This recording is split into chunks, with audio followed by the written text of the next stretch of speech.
Buenas tardes, hermanos, hermanas. De nuevo nos encontramos aquí, reunidos, juntos, en este estudio que estamos haciendo. Bueno, unas pautas que estamos haciendo basándonos en el precioso libro de los Hechos de los Apóstoles. Y vamos siguiendo a ver si vamos exprimiendo en estos textos aquellas cosas que son un beneficio para nosotros. Realmente no es fácil muchas veces saber contextualizar todo lo que nos enseñan las Escrituras a nuestro tiempo. Es una cultura de hace ya 20 siglos, un lenguaje que a veces usa palabras que son intraducibles o es difícil de plasmar en nuestros idiomas, pensamientos que hoy en día están caducos, pero que para ellos eran importantes. Pero todo eso lo tenemos que ir poco a poco descubriendo y sacando a la luz para entender el mensaje, lo que el Señor nos quiere expresar hoy. La Escritura es extraordinariamente hermosa. La Escritura es siempre actual. Por lo tanto, más que buscar la literalidad del texto, lo que deberíamos es buscar qué es lo que nos dice sin perder en absoluto el sentido original. Pero hoy quiero empezar al revés. Igual lo recuerdo al final del estudio. Si te gusta, pon un me gusta, pon un comentario y aguarda a ver todo el vídeo completo, porque siempre al final suelen pasar cosas que nos sorprenderán, algún pensamiento, algo que quizás en ese momento nos llama la atención. Y seguimos con el libro de Hechos. Y estamos, que si os acordáis, en el último versículo del capítulo 7, habíamos encontrado una frase que dice que cuando muere Esteban, ¿os acordáis de la muerte de Esteban? Que lo dijimos semana pasada. Cuando él duerme, una expresión preciosa, a mí me gusta muchísimo, la expresión duerme, claro que significa murió, es lo que decíamos al principio del vídeo, pero la expresión es que él duerme. Y dice, Saulo estaba allí dando su aprobación a la muerte de Esteban. Aquí aparece ya Pablo, ese tremendo apóstol que persiguió a la iglesia, que ya lo iremos viendo después en estos estudios de Hechos de los Apóstoles, y que escribió cartas, y que en el fondo fue el que le dio al cristianismo, o mejor dicho, a los primeros nazareos, que eran los seguidores de Jesús, los primeros mesiánicos, diríamos, una dimensión universal a través de su expansión y su predicación en el mundo griego y romano, en el mundo de aquella época. Así que vemos ya de entrada que aparece aquí. Y dice, Saúl estaba allí dando su aprobación a la muerte de Esteban. En otros versículos, en otras versiones dice, Saulo estaba de acuerdo con la muerte de Esteban. Pensar que pone Saulo, pero en el fondo sería Saúl. Después ya Pablo fue cambiando el nombre de Saulo a Pablo. Y dice así, aquel mismo día. Cuando dice aquel mismo día, no se refiere de que en ese momento mismo se produjo, no, que sí que inmediatamente, ya 2, 3 días, 4, tiempo había algo que se estaba gestando en la comunidad judía contra aquellos que seguían a Jesús como Mesías. Dice, aquel mismo día se desató una violenta persecución contra la comunidad de Jerusalén. La palabra que utiliza es eclesia, iglesia, pero sabemos todo que la palabra iglesia significa comunidad, que ha perdido un cierto sentido a lo largo de los siglos. Por eso se puede traducir, y se traduce, para mí es más comprensible, contra la comunidad de Jerusalén. Todos los fieles, es decir, todos los creyentes, a excepción de los apóstoles, se dispersaron por las regiones de Judea y Samaria. Unos hombres piadosos entonces enterraron el cuerpo de Esteban y llorando sentidamente su muerte. Lloraron sentidamente su muerte. Mientras tanto, Saulo asolaba la comunidad. Mientras tanto, él irrumpía en las casas, apresaba a los hombres y mujeres y los metía en la cárcel. La situación se complicó. La situación se complicó. Y se complicó porque, en el fondo, los primeros cristianos que empezaron a entrar en las sinagogas judías, pues no eran de raza judía. Y eso produjo realmente una situación complicada, como después veremos o vimos en su momento en la carta a los Gálatas. Y después Romanos, como Pablo también toca ese tema. Lo que hoy deseo destacar, sin ir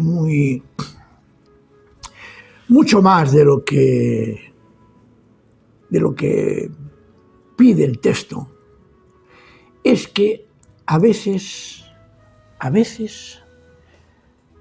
el Señor utiliza cosas que aparentemente nos parecen inaceptables para la extensión de su palabra. La comodidad del creyente es muchas veces una trampa mortal para todo aquel que quiere predicar el Evangelio, pero se siente tentado a la comodidad. Mirad, es muy diferente acudir a la iglesia, acudir a la congregación, acudir al Señor, a que nosotros hagamos todo lo posible para que ese Señor y la comunidad de creyentes auténticos y verdaderos servidores del Señor salgan de sí misma a anunciar el Evangelio. El Señor, no es la primera vez, muchas veces utiliza unos medios que nos sorprende. Y lo voy a decir que no es la primera vez que lo digo.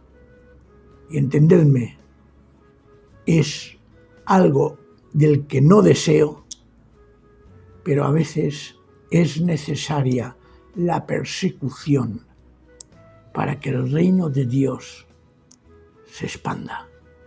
Además, casi, permitidme que lo diga de esa manera, es lógico. Si somos auténticos cristianos, si nuestra congregación vive auténticamente la fe, necesariamente va a crear oposición en aquellos que están en contra nuestra. La proclamación del Evangelio no está dirigida para acomodarnos. La proclamación del Evangelio no está llevada para que seamos muy bien recibidos en la sociedad. Un evangelio verdadero crea automáticamente cierta oposición a nuestro alrededor. Y es así. Y es así. ¿Os acordáis aquello que dice Jesús? He venido a poner fuego en el mundo. ¿Y qué ganas tengo de que prenda?